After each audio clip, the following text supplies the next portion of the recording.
Well, hello guys, it's Taz Saga for a bit of offhand action. Reason being, I've just fully finished my custom Aries based 1928 Thompson. What I mean by finished is I was adding real parts to it and doing modifications to it kind of one by one. I hadn't finished them all when I did my review several months ago, but now I have. And I'll take a quick look at the KWC 1911 that I recently got. Haven't yet used because of lockdown, but I've done a few things to that as well. So, there are a lot of people asking on my review, like, so what's everything you've done to it? I had so many questions about, like, the finish and everything. So, I'm just going to focus purely on what I've done to it externally. Not internal upgrades. If you're into all that side of it, then check out my review. I'll put that in the description. So this is, I believe it was an was it an RGW or RWA? I forget the, no, not RWA, that's Red Wolf, isn't it? I think it was RGW Custom Thompson Cuts Compensator. Now this one, a lot of shadows, apologies, has got all the original markings. It looks beat, but that's because I black spray painted it and then scrubbed it up to make it look like it blistered from being hot, because that's what happens to compensators and such. So yeah, that was done. To fit this, because it's a larger diameter than the stock one that comes on the Aries, which is too small, but this is 1:1 scale, I had to drill a channel to fit this cross pin, and the front sight is a separate piece. I can't remember if that's the same on the originals, but anyway. I had to modify the end of the barrel for this to fit, and that was actually the hardest bit of the whole thing. But that goes on, that is absolutely worth doing. These are expensive. I got this for about 50 quid just for that, so depends how close you want it to be. So Aries did get the whole barrel fins right, and obviously, as I said in the review, they're known for having the correct receiver with the cock handle on top and selector switches and such. The vertical grip obviously came on it because it's the Chicago version of the Aries. I added a real steel sling swivel right there. This is also an original sling. It's a very clean one actually. The metalwork's a bit done, but it's a very clean one. I added the original swivel there, which is a nice early one because it's blued rather than sort of sprayed, like the one on the back, which I'll get to.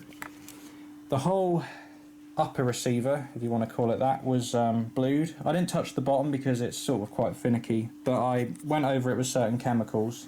I went over that and I've got it almost the same as sort of the colour. It just saved sort of having to try and blue all these pieces and that. That bit I kind of forgot to touch, which is why it looks a different colour. This here, obviously the magazine release. Trying to do this kind of one-handed, so yeah, that's the mag release. That was blued with Ballistol Clever, which is a slightly different chemical to what I used on the top. I think I used the Birchwood KC. No, not Birchwood KC. No, it was Birchwood. It was Birchwood KC Aluminium Black, I believe, because it actually took to this material better because it isn't steel. Some parts of the gun are steel, like this bit, so the bluing took to that. The magazine, of course, is steel. This is I forget which brand it is. It's a high cap, so I hate it. But it looks nice and it's steel, so I could blue it. And I wanted the look of the 20-round magazines. Although in reality they stop about here. This one's a little longer than what they're supposed to be. The woodwork, all three pieces, was stripped and darkened in a darker colour because it's sort of the Chinesey sort of wood colour when you get it.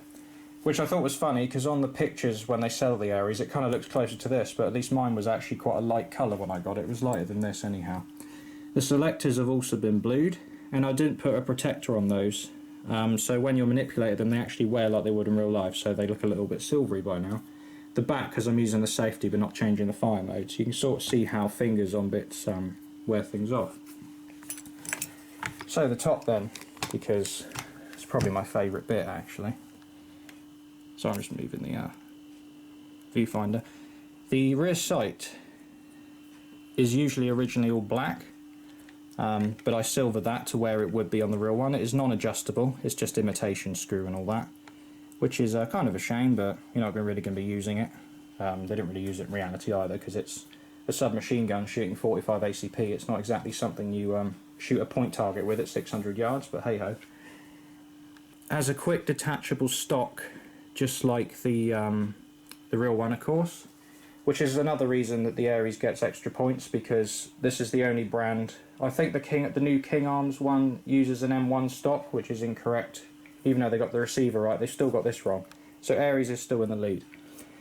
If you see my review, you'll know that there's no actual wires, even though it's rear wired to the stock. It just uses two brass connecting pins that actually complete the circuit.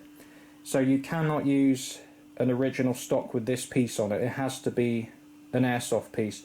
You could possibly fit a real stock with this Airsoft piece on it, but not the entire thing because of the way it actually works. So yeah, somebody asked about that, and so the answer is no. It has to have that, the bit with the button has to be the original piece by Aries, or it won't work. So I've added my markings to the stock. The butt plate, obviously I've rewired it to a Dean's plug. The butt plate is original. It is actually a bit scratched up, but it's hiding in the light there, so it looks very clean, which is nice. Original screws. This swivel is original. It's another original piece. I actually just added that today because it came yesterday. This here is what they call anglicized. Originally this was on the bottom, and I changed it to the top because this is a modification that British troops did, especially in the jungles of Burma and such. There's quite a few photographs of what they call an Anglicized Thompson. The 1928A1s, which have the horizontal straight handguard that you saw on the M1s and such, they did the equivalent of moving the sling point from the front to the back. So if you've got an A1, that'll be the place to put it. Plenty of photographs of this anyway. This does allow for much more convenient carry over the shoulder when you've got this mounted on top, because it's not sort of draping around the stock. So you can essentially carry it down by your side with the receiver pointing forwards, and it's very easy to use your hands if you're not holding the gun, but then bring the gun up straight away without unslinging it. So that's a nice touch. Mirror markings, as I mentioned. So on the other side, not much. There's a bit of damage there that I patched up. So the first time I used it, I bashed it into a rock. I thought that was a bit too excessive for the first time, but actually I kind of like the look of it sort of patched up like that. So guys, the metalwork, it really is worth bluing stuff if you've got the sort of the knack and the bravery to do it. This is far from the first gun I'd done it on, but it really does pay off in just having the overall sort of shine of the gun. It takes away from the black, sort of the matte black finish that they typically come in. Also with the stock, get a screwdriver and just sort of gently hit it, leave some marks on it. Don't make the finish of the wood absolutely perfect either. And I also got some black, black grape polish, and I dabbed a bit on there and just rubbed it on because it sort of makes the colour inconsistent. You can see that because a lot of real stocks that are from this period, after all the years of wear and tear, they often have like an inconsistent colour. That can be everything from being exposed to different weather conditions to just being dragged about, going from hot to cold temperatures, etc. So gives it that nice kind of look. You don't want to overdo it though, because if you're using like a World War II loadout, the guns wouldn't have looked 70 years ago like they do now, but they would still have been beaten from service. So little side note there. So that is basically everything that's been done to the Thompson. So just to recap, got original sling mounts, got original butt plate, original screws on all of these. I've changed the finish to look like original, got the correct size cuts compensator, the name escaped me there. Switched the selector switches around if I forgot that, because Aries has them back to front. I'm not sure that's just mine or if that's all of them. But yeah, I've spent a lot of money on this gun. I'd hate to think how much I've spent on it. I don't use it a whole lot, but with all the upgrades I put in as well, it shoots absolutely lovely. It's got plenty of range, it's very accurate on 2.8 as well. Have a lot of compliments, have a lot of fun using it. So that is the Thompson. So this is my KWC 1911, which I acquired recently. It has undergone a bit of change already though. It's now got some real reproduction wood grips. They cost about £50-ish in the UK for a nice pair like this. I did slightly change the colour of them, and I've changed the colour of the outside of the pistol slightly. I don't know if you can see, but the texture is now very kind of shiny and kind of inconsistent. It was sort of a matte colour before, even though it's the Parkerized version. And you can see how some bits are kind of more oily than others. I tried a different technique on the barrel, which is why it's a slightly different colour, but I kind of preferred the outside. I wanted to keep the Parkerized look. I haven't got to use it yet, nor have I got to use my lanyard made of shoelaces, nor have I even cut the ends off because I just don't care right now.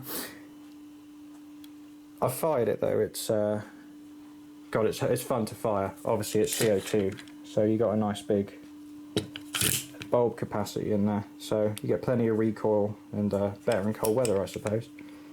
Yeah, but that's the custom pieces for the moment. And for anyone who's a fan of my work, both on YouTube and of social media, I really appreciate all the compliments and all the questions, so keep those coming, and thanks very much. I really do enjoy doing kind of custom external finishes and such. So that being said, I will leave the frame with a possible clue of what the next project might be. See you soon, guys.